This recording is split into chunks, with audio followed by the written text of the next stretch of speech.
कि हमें लगभग 80% हमारा भोजन जो है वो अल्कलाइन होना चाहिए, क्षारीय होना चाहिए, और 20% जो है वो अम्लीय होना चाहिए या एसिडिक होना चाहिए, क्योंकि हमारा रक्त जो है वो क्षारीय है और इसलिए हमारे भोजन को क्षारीय होना बहुत आवश्यक है।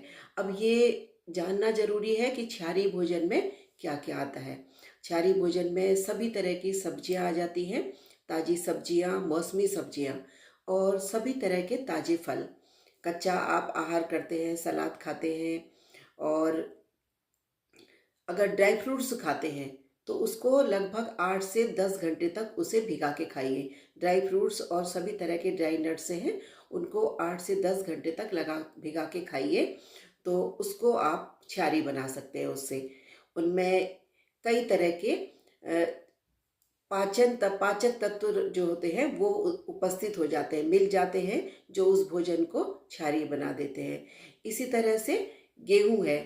गेहूं को अगर हम अंकुरित करके खाते हैं तो वो कई गुना ज़्यादा लाभदायक हो जाता है। अंकुरित अनाज किसी भी तरह का कोई खाते हैं तो उसको अगर अंकुरित करके खाते हैं तो उनमें बहुत सारे एंजाइम्स पैदा हो जाते हैं, जो हमारे भोजन को सुपाच्य बनाने के साथ साथ कई तरह के रस छोड़ते हैं। पाचक रस जो हमारा शरीर नहीं बना पाता वो भी उसमें पैदा हो जाते हैं और कई तरह के रोगों को नष्ट करने वाली क्षमताएं उत्पन्न हो जाती हैं।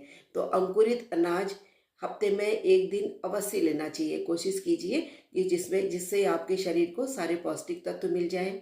सभी तरह की के अंकुरित अनाज जो है वो आपके अल्कलाइन फूड में आते हैं, क्षारीय भोजन में आते हैं। इसी तरह से गन्ना है। गन्ने का रस जो है वो क्षारीय है और उससे बनने वाला गुड़ क्षारीय है, लेकिन गन्ने के रस के बाद से गुड़ बनता है और गुड़ के बाद जो प्रोसेस्ड होकर के चीनी बनती है तो वो फिर आपका एसिडिक हो जाती है। एसिडिक हो जाती है और आपके शरीर के लिए बहुत नुकसानदायक है। और गेहूं है, अगर उसको अंकुरित करके लेते हैं तो वो पूरा क्षारीय है और बहुत सारे रोगों को ठीक करता है। इसके बारे में अभी आपको बताती हूँ मैं।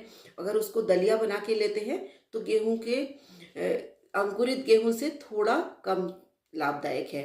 आटा होता है, फिर उसका आटा बनता है तो वो भी